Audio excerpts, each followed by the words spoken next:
आज बात करते हैं नदियों की शुरुआत से उनके अंत तक के सफर की।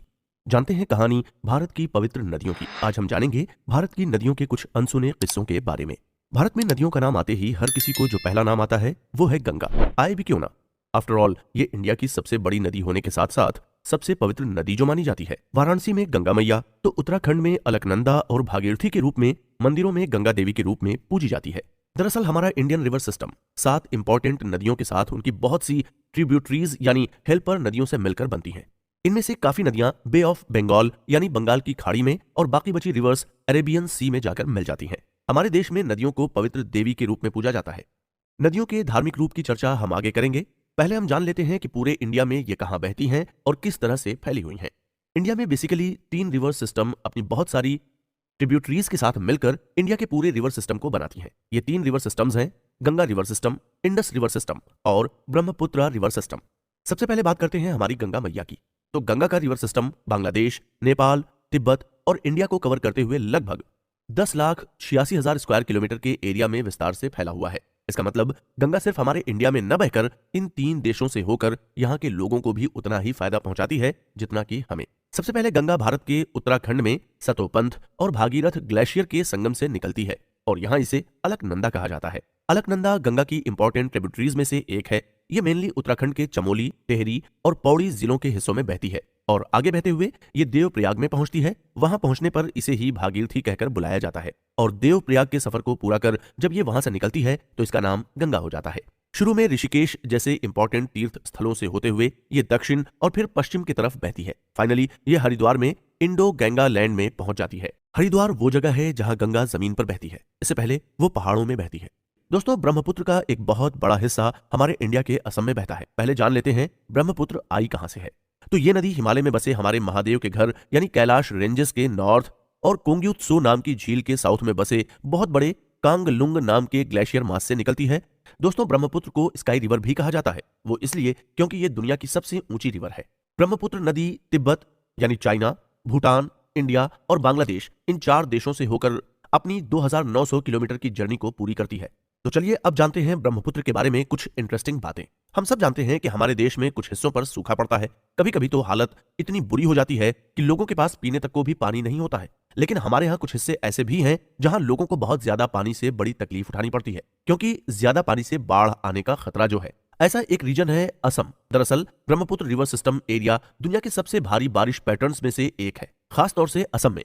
यहाँ हर साल बाढ़ आती है, जिसकी वजह से नदी के किनारे लगातार कटाव झेल रहे हैं। मतलब पानी अगर न हो तो भी मुश्किल और ज्यादा हो तो भी। Brahmaputra river system area mainly Bharat के सबसे हरे भरे हिस्सों में से एक है, जो देश के फॉरेस्ट एरिया का मैक्सिमम 55.48% है। यहाँ ज्यादा बारिश के पीछे एक बड़ा रीजन साउथ वेस्ट मानसून है।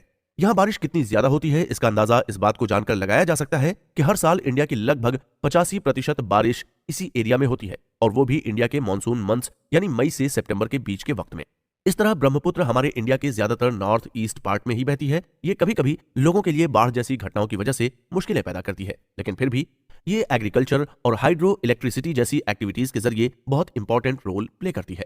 ब्रह्मपुत्र के बाद चलिए अब जानते हैं उस रिवर के बारे में जिसके नाम पे हमारे देश को उसका नया नाम मिला और जिसके किनारे इंसानों ने बस्तियां बसानी शुरू की, और इसी के साथ दुनिया की सबसे पुरानी सिविलाइजेशन की शुरुआत हुई। जी हाँ, आप बिल्कुल सही सोच रहे हैं, हम इंडस रिवर सिस्टम की ही बात कर रहे हैं। इंडस रिवर को एक और नाम संस्कृत भाषा से भी मिला है, जिसमें इसे सिंधु कहा जाता है। और ये बात थोड़ी हैरान करने वाली है कि सिर्फ संस्कृत ही नहीं बल्कि ग्रीक लैंग्वेज में भी इस नदी का जिक्र बिल्कुल संस्कृत के नाम से मिलते जुलते शब्द से किया गया है और इसमें इसे सिंथोस कहा गया है। आगे हम जानेंगे कि क्यों आखिर इंडियन मैथोलॉजी में नदियों को पवित्र बताकर उनकी पूजा करने का रिवाज है। भारत में 7 ऐसी नदियां हैं जिन्हें बहुत पवित्र माना गया है और देवी की तरह हम इनकी पूजा भी करते हैं। इन 7 नदियों के नाम कुछ इस तरह है: गंगा, जमुना, सरस्वती, नर्मदा, गोदावरी, कावेरी और सिंधु। अब एक एक करके हम इन सभी नदियों की कहानियां जानेंगे। सबसे पहले हम शुरू करेंगे गंगा जी से, जिसे भारत की सबसे बड़ी और सबसे पवित्र नदी माना गया है। यह भी कहा जाता है कि गंगा भगवान शिव की जटाओं से निकलती है।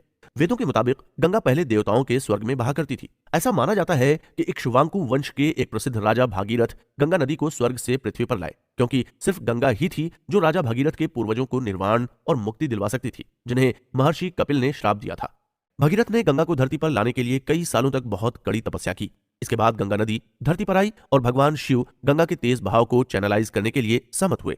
इसलिए गंगा नदी भगवान शिव के बालों से निकली और जिस जगह से ये पवित्र नदी पहली बार निकली उसे आज गंगोत्री के नाम से जाना जाता है। और चूंकि गंगा भगवान शिव की जटा से निकलती है इसलिए इसका एक नाम जटाशंकरी भी है। जब गंगा पहली बार धरती पर आई और अपने रास्ते पर आगे बढ़ी तो उसके तेज बहाव से महर्षि जहाना का आश्रम ध्वस्त कर दिया, जिससे वो गुस्सा हो गए और गंगा को वहीं पर रोक दिया। बाद में भागीरथ की अपील पर उन्हें जाने दिया, इसलिए गंगा को जाह्नवी भी कहा जाता है। गंगा तब ऋषि कपिल के आश्रम पहुंची और तब जाकर भागीरथ के पूर्वजों की मुक्ति हो पाई। जिस दिन गंगा धरती पर आई उस दिन को गंगा दशहरा के रूप में मनाया जाता है। चलिए अब जानते हैं देवी यमुना की कहानी के बारे में। तो यमुना नदी एक हिंदू देवी है जिसे यामी के नाम से भी जाना जाता है।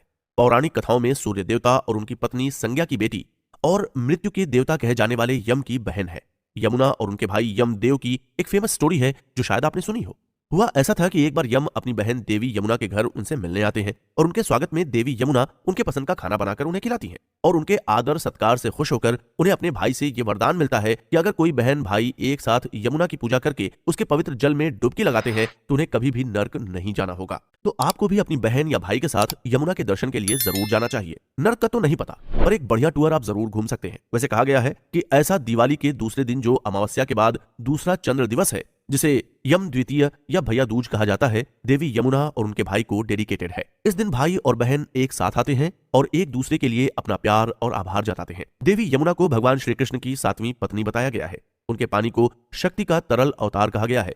तो ये है हमारी यमुना देवी। दोस्तों, भगवान शिव के बेटों के बारे में तो हम सबने सुना है, लेकिन क्या आप जानते हैं कि उनकी 3 बेटियां भी हैं जिनमें से एक नदी है। हम बात कर रहे हैं नर्मदा नदी की। इसके बारे में कहा जाता है कि जब एक बार भगवान शिव बहुत गहरे ध्यान में थे तब उनके इस ध्यान की एनर्जी इतनी ज्यादा हो गई थी कि महादेव को पसीना निकलने लगा और उनके पसीने की एक बूंद धरती पर जा गिरी और इसी से नर्मदा नदी का जन्म हुआ।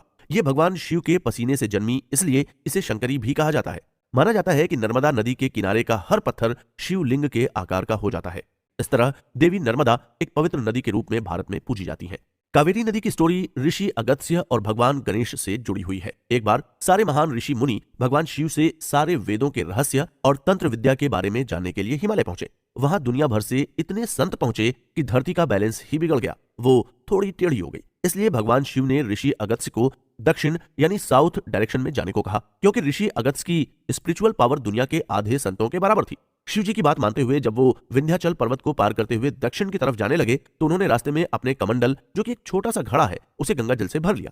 दक्षिण में पहुंचकर जब ऋषि अगस्त्य तपस्या के लिए बैठे और अपना कमंडल बगल में जमीन पर रखा तो भगवान गणेश ने कौवे का रूप लिया और उस कमंडल के पानी को जमीन पर गिरा दिया, जिससे कावेरी नदी वजूद में आई। ऐसा उन्होंने अपने भक्तों को सूखे की समस्या से निजात दिलाने के लिए किया था।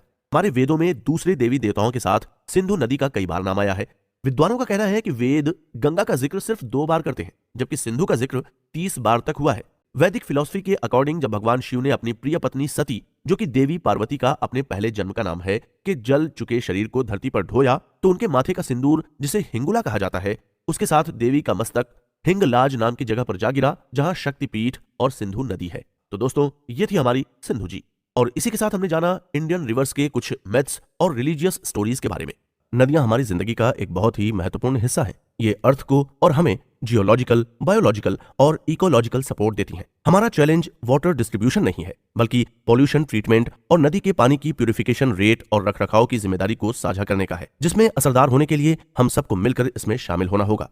दोस्तों, नदियां जमीन की ब्लड स्ट्रीम्स की तरह हैं, जो एक देश को जिंदगी देती हैं। हमें अपनी नदियों की देखभाल करने की जरूरत है। इस ह्यूमन डोमिनेटेड दुनिया में नदियां बड़ी वाटर बॉडीज के रूप में मौजूद हैं, जो अलग अलग फैक्टर्स की वजह से खतरे में हैं, और इसीलिए नदियों को बचाने के लिए एक सही प्लान की जरूरत है। भारत में नदियों का प्रेजेंट सीन सरकार की पॉलिसीज, लेजिस्लेटिव टूल्स की कमी और इन सारी पॉलिसीज का कोई नतीजा न होने की वजह से ये बहुत दुख की बात है। हालांकि जब हम रिवर कंजर्वेशन या नदी संरक्षण की बात करते हैं तो इसका मतलब है कि सभी लोगों को एक साथ मिलकर, एकजुट होकर नदियों को बचाने के लिए आगे आना होगा।